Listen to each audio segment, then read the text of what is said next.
PSC ക്രൗണിൻ്റെ പുതിയൊരു വീഡിയോയിലേക്ക് ഏവർക്കും സ്വാഗതം. ഇന്നത്തെ ക്ലാസ്സിൽ HSI സോഷ്യൽ സയൻസിന് വേണ്ടിയിട്ടുള്ള ക്ലാസ്സാണ് കേട്ടോ. അപ്പോൾ കഴിഞ്ഞ കുറച്ച് ദിവസങ്ങളായിട്ട് നമ്മൾ HSI സോഷ്യൽ സയൻസിന് വേണ്ടിയിട്ട് സിലബസ് അടിസ്ഥാനത്തിലുള്ള കൃത്യമായ സിലബസ് അടിസ്ഥാനത്തിലുള്ള ടോപ്പിക്കുകൾ എടുത്തു പോകുന്നുണ്ട്. അപ്പോൾ കഴിഞ്ഞ ക്ലാസ്സുകളിലൊക്കെ നമ്മൾ എന്ത് പഠിച്ചിരുന്നു? മൗര്യൻ ഗുപ്ത സാമ്രാജ്യത്തെക്കുറിച്ചിട്ടാണ് നമ്മൾ തുടങ്ങി വെച്ചത്. മൗര്യ സാമ്രാജ്യത്തെക്കുറിച്ച് പഠിച്ചു, ചന്ദ്രഗുപ്ത മൗര്യനെക്കുറിച്ചു പഠിച്ചു, ചാണക്യനെക്കുറിച്ചും ബിന്ദുസാരനെക്കുറിച്ചൊക്കെ പഠിച്ചു. അപ്പോൾ ഈ മൗര്യ സാമ്രാജ്യത്തിലെ വളരെ പ്രശസ്തനായിട്ടുള്ളൊരു ഭരണാധികാരി ഉണ്ടല്ലോ, ആരാത്? അശോകനാണല്ലേ. അശോകനെ കുറിച്ചിട്ടാണ് ഇന്നത്തെ ക്ലാസ്സിൽ നമ്മൾ പഠിക്കാൻ പോകുന്നത്. അപ്പോൾ ആദ്യമായിട്ട് ചാനൽ കാണുന്ന കൂട്ടുകാരുണ്ടെങ്കിൽ ഒന്ന് സബ്സ്ക്രൈബ് ചെയ്ത് സപ്പോർട്ട് ചെയ്യാൻ മറക്കരുത്. HSI സോഷ്യൽ സയൻസിന് വേണ്ടി നമുക്കൊരു വാട്സപ്പ് ഗ്രൂപ്പുണ്ട്. ഗ്രൂപ്പിൻ്റെ ലിങ്ക് ഡിസ്ക്രിപ്ഷൻ ബോക്സിൽ കൊടുത്തിട്ടുണ്ട്. താല്പര്യമുള്ള എല്ലാ ഉദ്യോഗാർത്ഥികൾക്കും ഗ്രൂപ്പിൽ ജോയിൻ ചെയ്യാവുന്നതാണ് കേട്ടോ. അപ്പോൾ നമുക്ക് ആരെക്കുറിച്ച് പഠിക്കാം? അശോകനെക്കുറിച്ച് പഠിക്കാം. നിങ്ങൾ ആരെങ്കിലും LP UP ഇൻ്റർവ്യൂവിന് വേണ്ടി പ്രിപ്പയർ ചെയ്യുന്ന ഉദ്യോഗാർത്ഥികളുണ്ടെങ്കിൽ LP UP ഇൻ്റർവ്യൂവിന് വേണ്ടി നമ്മൾ ക്വസ്റ്റ്യൻ ബാങ്ക് സെറ്റ് പ്രൊവൈഡ് ചെയ്യുന്നുണ്ട് കേട്ടോ. ക്വസ്റ്റ്യൻ ബാങ്ക് സെറ്റ് വേണ്ടവർക്ക് ഡിസ്ക്രിപ്ഷൻ ബോക്സിലുള്ള നമ്പറിൽ മെസ്സേജ് ചെയ്താൽ മതി കേട്ടോ. വാട്സപ്പിൽ LP UP interview question bank എന്ന ക്വസ്റ്റ്യൻ ബാങ്ക് ലഭിക്കുന്നതായിരിക്കും കേട്ടോ. നമുക്ക് അശോകനെക്കുറിച്ച് പഠിച്ചാലോ. അശോകൻ എന്ന് പറയുന്നത് അശോകൻ ഭരണത്തിൽ വന്ന വർഷം BC എന്താണ്? 273 കേട്ടോ. BC 273 അശോകൻ ഭരണത്തിലെത്തുന്നത്. എന്താണ് അശോകൻ ഭരണത്തിലെത്തുന്നത്? എന്താണ്? BC 273 അശോകൻ ഭരണത്തിലെത്തുന്നത്. അപ്പോൾ ഈ ഒരു എന്താണ് മൗര്യ സാമ്രാജ്യ സ്ഥാപകൻ ആരായിരുന്നു? നമ്മൾ പറഞ്ഞു ചന്ദ്രഗുപ്ത മൗര്യനാണ് അല്ലേ. ചന്ദ്രഗുപ്ത മൗര്യനാണ് മൗര്യ സാമ്രാജ്യ സ്ഥാപകനായിട്ട് വരുന്നത്. ചന്ദ്രഗുപ്ത മൗര്യനെ തുടർന്ന് അധികാരത്തിൽ വന്നത് ബിന്ദുസാരനാണ്. പിന്നീട് ആര് വരുന്നു? അശോകൻ വരുന്നു. അപ്പോൾ BC 273 അശോകൻ അധികാരത്തിൽ വരുന്നത്. അശോകൻ എന്ന വാക്കിൻ്റെ അർത്ഥം എന്താണ്? ആ വാക്കിൻ്റെ അർത്ഥം ദുഃഖത്തിൽ നിന്ന് മോചിതൻ എന്നാണ് കേട്ടോ. എന്താണ്? ദുഃഖത്തിൽ നിന്ന് മോചിതൻ. ദുഃഖത്തിൽ നിന്നും മോചിതൻ ആയവൻ ആരോ അവനെയാണ് എന്ന് വിളിക്കുന്നത് അശോകൻ. അശോകൻ എന്ന വാക്കിൻ്റെ അർത്ഥം എന്താണ്? ദുഃഖത്തിൽ നിന്നും മോചിതനാണ്. രാജാവാകുന്നതിന് മുമ്പ് അശോകൻ ഭരണാധികാരിയായിരുന്ന സ്ഥലങ്ങൾ ഏതൊക്കെയാണ്? ഉജ്ജയിനി, തക്ഷശില, അവന്തി എന്നിവിടങ്ങളിലൊക്കെ എന്താണ്? രാജാവാകുന്നതിന് മുമ്പ് അശോകൻ ഭരണാധികാരിയായിരുന്ന സ്ഥലങ്ങളാണ്. അപ്പോൾ ഉജ്ജലയിലും അതുപോലെ തന്നെ തക്ഷശിലയിലും അവന്തി എന്നിവിടങ്ങളിൽ അശോകൻ രാജാവാകുന്നതിന് മുമ്പ് ഭരണാധികാരിയായിട്ടുണ്ട് കേട്ടോ. ഇനി അശോകൻ തൻ്റെ 99 സഹോദരന്മാരെ വധിച്ച് ഭരണം പിടിച്ചെടുക്കുകയായിരുന്ന സൂചന നൽകുന്ന ശ്രീലങ്കൻ കൃതി. അപ്പോൾ അശോകൻ തൻ്റെ 99 സഹോദരന്മാരെയും വധിച്ചുകൊണ്ട് ഭരണം പിടിച്ചെടുക്കുകയായിരുന്നുവെന്ന് സൂചന നൽകുന്ന ശ്രീലങ്കൻ കൃതി ചോദിക്കുവാണ് ഏതാണ്? മഹാവംശമാണ്. ഏതാണ്? മഹാവംശം. അപ്പോൾ മഹാവംശം എന്ന് പറയുന്ന കൃതി ആരുമായി ബന്ധപ്പെട്ടതാണ്? അശോകനുമായി ബന്ധപ്പെട്ടതാണ്. എന്താണ് ബന്ധം? അശോകൻ തൻ്റെ 99 സഹോദരന്മാരെയും വധിച്ചുകൊണ്ടാണ് അധികാരത്തിൽ വന്നതെന്ന് പരാമർശിക്കപ്പെടുന്ന ശ്രീലങ്കൻ കൃതിയാണ് ഏത്? മഹാവംശമെന്ന് പറയുന്നെന്ന് ഓർക്കുക കേട്ടോ. ഇനി കലികയും കാശ്മീരും കീഴടക്കിക്കൊണ്ട് സാമ്രാജ്യത്തിൻ്റെ വിസ്തൃതി വർദ്ധിപ്പിച്ച രാജാവ്. കലികയും അതുപോലെ കാശ്മീരും കീഴടക്കിക്കൊണ്ട് സാമ്രാജ്യത്തിൻ്റെ വിസ്തൃതി വർദ്ധിപ്പിച്ച രാജാവാണ് ആര്? അശോകൻ. അപ്പോൾ കലികയും കാശ്മീരും കീഴടക്കിക്കൊണ്ട് സാമ്രാജ്യത്തിൻ്റെ വിസ്തൃതി വർദ്ധിപ്പിച്ചത് അശോകനാണെന്ന് ഓർക്കുക. ഇന്ത്യ ചരിത്രത്തിൽ ഏറ്റവും വിസ്തൃതമായ സാമ്രാജ്യം ഉണ്ടായിരുന്ന രാജാവ്. ഇന്ത്യയുടെ മഹച്ചരിത്രത്തിൽ അപ്പോൾ കലികയും കാശ്മീരും കീഴടക്കിക്കൊണ്ട് സാമ്രാജ്യത്തിൻ്റെ വിസ്തൃതി വർദ്ധിപ്പിച്ച രാജാവാണ് ആര്? അശോകൻ എന്ന് പറയുന്നത് കേട്ടോ. ഇന്ത്യ ചരിത്രത്തിൽ ഏറ്റവും വിസ്തൃതമായിട്ടുള്ള സാമ്രാജ്യമുള്ള വ്യക്തിയും അശോകൻ തന്നെയാണെന്ന് ഓർക്കുക.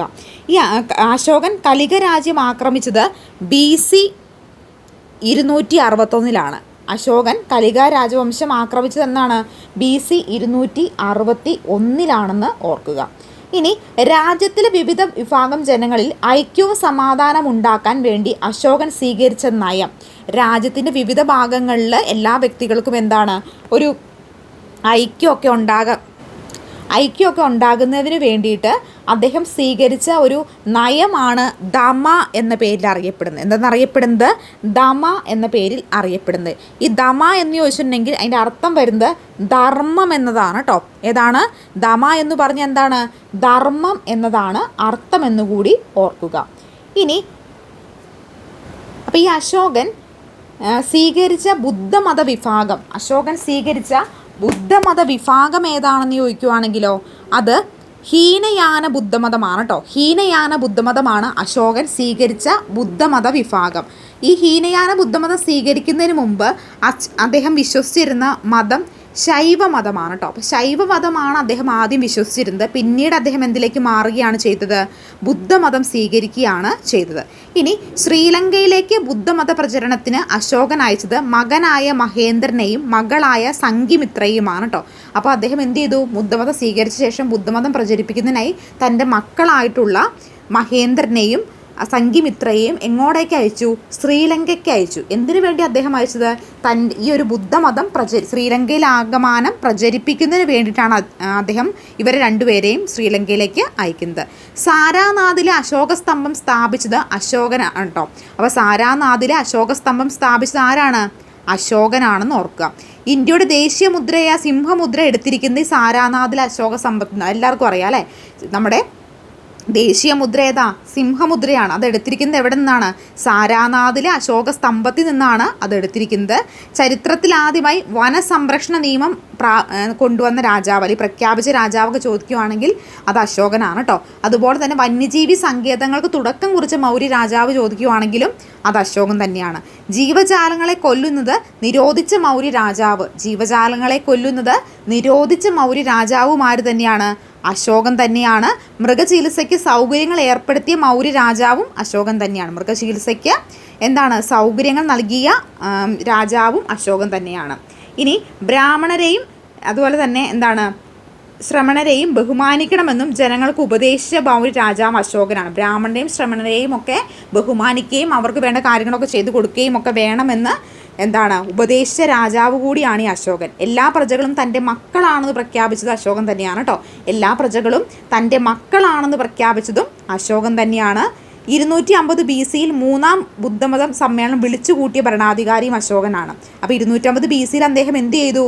മൂന്നാം ബുദ്ധമത സമ്മേളനം വിളിച്ചു കൂട്ടുകയും ചെയ്തതും ഈ അശോകൻ തന്നെയാണെന്ന് ഓർക്കുക. ബുദ്ധൻ്റെ ആദ്യ മതപ്രഭാഷണത്തിൻ്റെ സ്മരണയ്ക്കാണ് സാരാനാഥിൽ സ്തംഭം പണി കഴിപ്പിച്ചത്. അപ്പോൾ സാരാനാഥിൽ അശോക സ്തംഭം പണി കഴിപ്പിച്ചത് അശോകനാണെന്ന് നമ്മൾ പറഞ്ഞില്ലേ. എന്തിനു വേണ്ടിയിട്ട് അദ്ദേഹം ഇത് പണി കഴിപ്പിച്ചത്? ബുദ്ധൻ്റെ ആദ്യ മതപ്രഭാഷണത്തിൻ്റെ സ്മരണയ്ക്ക് വേണ്ടിയിട്ടാണ് അശോകൻ ആ ഒരു സ്തംഭം പണി കഴിപ്പിച്ചിട്ടുള്ളത്. ഇനി പുരാവസ്തുക്കളിൽ പ്രധാനമായും മൗര്യ സാമ്രാജ്യത്തിലേക്ക് വെളിച്ചം വീശുന്നത് അശോകൻ്റെ ശാസനങ്ങളാണ്. പുരാവസ്തുക്കളിൽ പ്രധാനമായിട്ടും മൗര്യ സാമ്രാജ്യത്തിലേക്ക് വെളിച്ചം വീശുന്നത് അശോകൻ്റെ ശാസനങ്ങളാണ്. അശോകൻ്റെ ശാസനങ്ങൾ കൊത്തിവെച്ചിട്ടുള്ളത് ശിലകളിലും സ്തംഭങ്ങളിലുമൊക്കെ ആയിട്ടാണ് കേട്ടോ. ഇതിലൊക്കെ ആയിട്ടാണ്? ശിലകളിലും സ്തംഭങ്ങളിലുമൊക്കെ ആയിട്ടാണിത് കൊത്തിവെച്ചിരിക്കുന്നത്. ഇനി പ്രധാനപ്പെട്ട ശിലാശാസനങ്ങളുടെ എണ്ണം. എത്ര പ്രധാനപ്പെട്ട ശിലാശാസനങ്ങളാണുള്ളത്? 14 ശിലാശാസനങ്ങളും അതുപോലെ തന്നെ സ്തംഭശാസനങ്ങൾ 7 എണ്ണവുമാണ്. സ്തംഭശാസനങ്ങൾ 7 എണ്ണവും പ്രധാനപ്പെട്ട ശാസ്ത്രങ്ങൾ ചോദിക്കുകയാണെങ്കിൽ 14 എണ്ണമാണെന്ന് ഓർക്കുക. അശോകൻ്റെ ശാസനങ്ങളിൽ ഭൂരിഭാഗവും എഴുതപ്പെട്ടിരിക്കുന്നത് ബ്രഹ്മിലിപിയിലാണ് കേട്ടോ. ബ്രഹ്മിലിപിയിലാണ് അശോകൻ്റെ ശാസനങ്ങളിൽ പ്രധാനമായിട്ടും എഴുതപ്പെട്ടിരിക്കുന്നത്. ശിലാശാസനങ്ങളിൽ ഭൂരിപക്ഷവും എഴുതപ്പെട്ടിരിക്കുന്ന ഭാഷ ചോദിക്കുകയാണെങ്കിൽ പ്രാകൃത് ഭാഷയിലാണ്. ഏത് ഭാഷയിലാണ്? പ്രാകൃത് ഭാഷയിലാണ്. ഇന്ത്യയുടെ വടക്കു പടിഞ്ഞാറ് പ്രദേശത്ത് കാണപ്പെട്ട ശാസനങ്ങൾ എഴുതിയിരിക്കുന്ന ലിപി ഖരോഷ്ടി ലിപിയാണ് കേട്ടോ. ഇന്ത്യയുടെ വടക്കു പടിഞ്ഞാറ് പ്രദേശത്ത് കാണപ്പെട്ടിരിക്കുന്ന ശാസനങ്ങൾ എഴുതിയിരിക്കുന്ന ലിപി ചോദിക്കുകയാണെങ്കിൽ അത് ഏതാണ്? അത് ഖരോഷ്ടി ലിപിയാണെന്ന് കൂടി ഒന്ന് ഓർക്കണം കേട്ടോ. അപ്പോൾ നമ്മൾ ഇന്നത്തെ ക്ലാസ്സിൽ ആരെക്കുറിച്ചിട്ടാണ് പഠിച്ചത്? അശോകനെ കുറിച്ചിട്ടാണല്ലേ പഠിച്ചത്. BC 273 അദ്ദേഹത്തിൻ്റെ ഭരണം വരുന്നത്. എന്തൊക്കെ പ്രത്യേകതകളുണ്ട് അശോകന്? ദുഃഖത്തിൽ നിന്നും മോചിതൻ എന്നാണ് അശോകൻ എന്ന വാക്കിൻ്റെ അർത്ഥം. അദ്ദേഹം രാജാവാകുന്നതിന് മുൻപ് ഉജ്ജയിനി, തക്ഷശില, അവന്തി എന്നീ പറയുന്ന സ്ഥലങ്ങളുടെയൊക്കെ ഭരണാധികാരിയായിരുന്നു. 99 സഹോദരന്മാരെ വധിച്ചുകൊണ്ടാണ് അദ്ദേഹം ഭരണത്തിൽ വന്നതെന്ന് സൂചിപ്പിക്കുന്ന ശ്രീലങ്കൻ കൃതി മഹാവംശമാണെന്ന് ഓർക്കുക.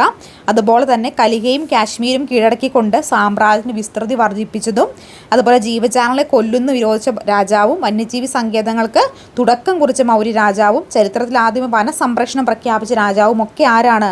അശോകനാണ്. അതുപോലെ തൻ്റെ മക്കളെ മഹേന്ദ്രനെയും അതുപോലെ സംഘിമിത്രയെയും ശ്രീലങ്കയിലേക്ക് എന്തിനു വേണ്ടി അദ്ദേഹം അയക്കുന്നു? ബുദ്ധമത പ്രചരണത്തിനായിട്ട് അയക്കുന്നു. സംസ്കൃത ഭാഷ, അതായത് അദ്ദേഹം രാജ്യത്തെ വിവിധ ഭാഗങ്ങളിൽ ജനങ്ങൾക്ക് ഐക്യം സമാധാനം ഉണ്ടാക്കാനായിട്ട് ദമ എന്ന് പറയുന്ന, അതായത് ധർമ്മം എന്ന് പറയുന്നൊരു കോൺസെപ്റ്റ് കൊണ്ടുവന്ന വ്യക്തി കൂടിയാണ് ഇതൊക്കെ ആരുടെ പ്രത്യേകതകളാണ്? ഇതൊക്കെ അശോകൻ്റെ പ്രത്യേകതകളാണ് കേട്ടോ. അശോകൻ എന്ന് പറയുന്നത് വളരെ മൗര്യ സാമ്രാജ്യത്തിലെ വളരെ പ്രശസ്തനായിട്ടുള്ള രാജാവാണ്. ഇന്ത്യ ചരിത്രത്തിൽ ഏറ്റവും വിസ്തൃതമായ സാമ്രാജ്യം ഉണ്ടായിരുന്ന രാജാവ്. ഇന്ത്യ മഹാചരിത്രത്തിൽ ഇത്രയും വിസ്തൃതിയുള്ള ഒരു രാജാവ് ഉണ്ടായിരുന്നില്ല എന്ന് പറയുന്നത്. അത്രയും വിസ്തൃതിയുള്ള രാജാവായിരുന്നു ആര്? അശോകൻ എന്ന് പറയുന്നത്. അതുപോലെ തന്നെ ബുദ്ധൻ്റെ ആദ്യ മതപ്രഭാഷണത്തിൽ സ്മരണയ്ക്ക് അശോകൻ സാരാനാഥിൽ അശോക സ്തംഭം സ്ഥാപിക്കുകയുണ്ടായി. പുരാവസ്തുക്കളും പ്രധാനമായും മൗര്യ സാമ്രാജ്യത്തിലേക്ക് വെളിച്ചം വീശുന്നത്